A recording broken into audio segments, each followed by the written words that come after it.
Monsieur Benjamin Lamemou, bonjour. Bonjour. Vous êtes juriste, diplômé de l'Université de Poitiers en France, en gestion et management des ressources humaines. Vous avez été pendant 17 ans directeur national du Centre de sauvegarde de l'enfance et de l'adolescence d'Alban-Gandam au Bénin. Ensuite, vous avez été directeur des affaires juridiques adjoint au ministère des Affaires étrangères et de la coopération, avant de finir comme ministre conseiller à l'ambassade du Bénin, près du Nigeria, à Abuja notamment. Soucieux d'un avenir meilleur au profit des enfants, récemment, vous avez été identifié par l'Union européenne en qualité d'expert court terme, c'est-à-dire consultant à court terme, spécialiste en matière de justice juvénile. Vous êtes ce matin l'invité de Coparenf. Coparenf, qui a commencé ses activités depuis le 10 avril 2013, s'investit dans le soutien et l'accompagnement à la parentalité pour lutter contre le décrochage scolaire. La réussite et le bien-être des enfants reposent en premier lieu sur une vie familiale apaisée, un climat de confiance, une compréhension mutuelle parents-enfants et une bonne appréhension des codes de la vie sociale. Le thème que nous abordons ce matin est l'autorité parentale face à l'éducation des enfants. Monsieur Alamenou, lorsqu'on parle d'autorité parentale, que recouvre exactement cette notion? Merci, Monsieur Roger. Merci de m'avoir invité à ce rendez-vous qui permettra à nos auditeurs de savoir ce que signifie l'autorité parentale et les questions liées au décrochage. Lorsqu'on parle de l'autorité parentale, j'ai souvent l'habitude de m'approprier de certains concepts du philosophe français Émile Durkheim qui dit que l'éducation est l'action exercée par les générations adultes sur celles qui ne sont pas encore mûres pour la vie sociale. Ceci étant, l'autorité parentale a un rôle important à jouer dans le devenir de l'enfant. L'enfant étant un être immature, a besoin de guide. Et lorsqu'on parle de l'autorité parentale, il faut savoir que cela confère aux parents des droits et des devoirs vis-à-vis de l'enfant, au plan santé, au plan sécurité, au plan logistique et au plan éducation. Quand on parle de parents, il faut voir le père et la mère qui sont les géniteurs. La nature a su faire ces choses et que ce sont les deux qui devraient en principe assurer l'éducation des enfants. Ils vont rester sous l'autorité de ceux-là, raison pour laquelle on parle de l'autorité parentale. Quelle est l'importance de l'autorité parentale dans l'éducation de l'enfant? L'important n'est plus à démontrer parce que lorsque un enfant perd un des géniteurs, on dit que cet enfant-là est en difficulté. Difficile, lorsqu'il perd les deux, c'est encore un danger. Cela veut dire que l'autorité parentale, l'autorité des parents géniteurs a un impact sur l'éducation des enfants. Les parents doivent savoir ce qu'ils doivent faire à un temps T, à un temps T1, à un temps T2 pour que l'enfant puisse développer harmonieusement. Donc la présence des parents est indispensable pour l'élévation, pour le développement des enfants. Dans quelle situation ou dans quel cas l'autorité parentale peut-elle être une cause de décrochage scolaire de l'enfant? Vous savez, les dysfonctionnements familiaux créent assez de problèmes. J'ai dit tantôt la perte d'un parent, l'abandon de responsabilité parentale sur un enfant, même le système scolaire mis en place, l'environnement, tout cela joue sur l'enfant. Lorsqu'on parle de décrochage scolaire, comme le disait l'UNESCO dans sa définition, c'est lorsque l'enfant cesse d'aller à l'école, lorsque l'enfant abandonne le chemin de la classe, lorsque l'enfant n'est plus prêt à suivre le rythme du système éducatif qui a décrochage. Lorsque le parent, lorsque le guide n'existe plus, n'est plus présent, ou bien n'arrive plus à jouer convenablement sa mission, ce qui est normal que l'enfant se perd dans la nature. C'est pourquoi, lorsque les parents n'existent plus, lorsque un hiatus dans le couple conjugal, l'autorité, l'État, à travers les juridictions pour enfants, prend rapidement les taureaux par les cornes et cherche un tuteur par une décision de justice. Mais chez nous, en Afrique et présent au Bénin, vous savez que lorsque l'enfant perd ses parents, ou bien lorsque l'enfant, les parents n'ont plus la possibilité pour s'occuper de l'enfant, il y a une tierce personne qui prend l'enfant en charge et qui s'occupe de son éducation. C'est ce que nous avons de plus que les autres pays, ça. En Afrique, au Bénin, lorsque un parent est défaillant, on essaie de chercher à récupérer. Raison pour laquelle il fut un moment où on parlait des enfants placés. Moi qui suis ici, j'ai été un enfant placé. Les gens sont en train de galvauder le thème enfant vidéo-mégon. C'est parce qu'il y a une certaine maltraitance. Sinon, lorsque vous êtes au village et que vous êtes à 10 km, 20 km d'un collège d'enseignement secondaire et que les parents n'ont pas les possibilités financières pour vous louer une maison, il faut chercher un tuteur auprès de qui vous allez rester. J'y suis resté et je suis vraiment bien arrivé. C'est le côté maltraitance qui fait que les gens disent que c'est pas bon. Ça, on a de plus que cela les autres pays occidentaux parce que ce n'est pas le cas. Chez nous au Bénin, tu as une tante, un oncle, un neveu qui est prêt à te prendre en charge pour assurer ton éducation. Comment, à votre avis, l'autorité parentale doit-elle s'exercer pour donner à l'enfant toutes les chances d'une réussite scolaire? Il n'est pas aisé de dire que je suis père. On n'est pas parent pour la forme. Lorsqu'on est parent responsable, il faut avoir des acquis pour pouvoir éduquer cet enfant-là.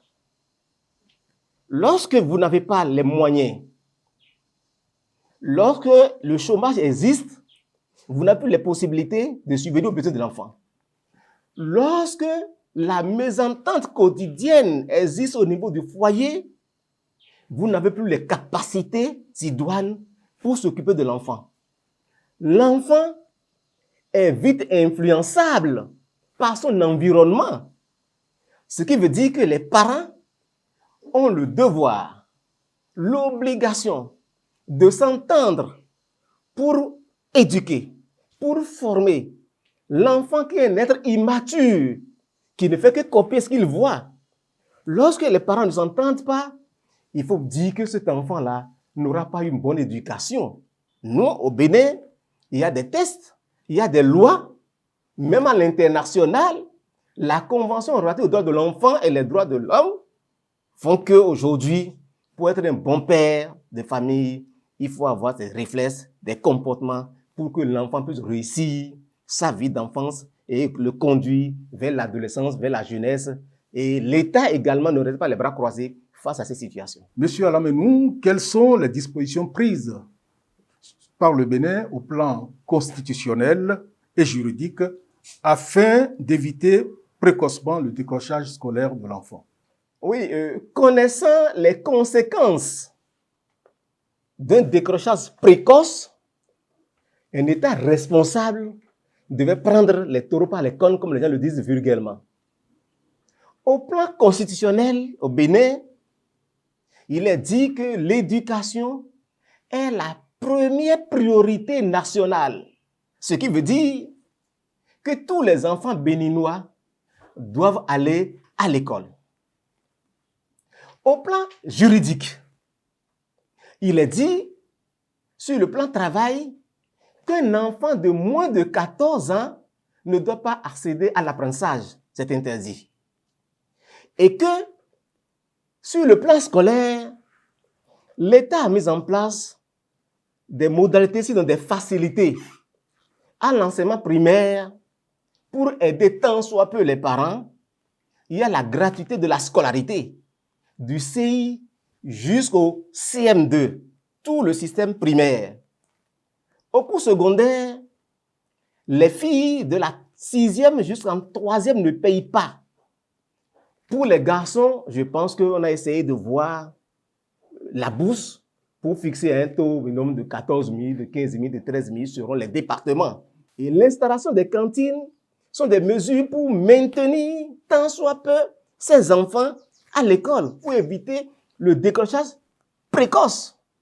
Nul n'ignore que l'enfant qui a cessé d'aller à l'école ne peut que se livrer au vagabondage, ne peut que faire ami à la rue, ne peut que chercher des amitiés de mauvaises mœurs.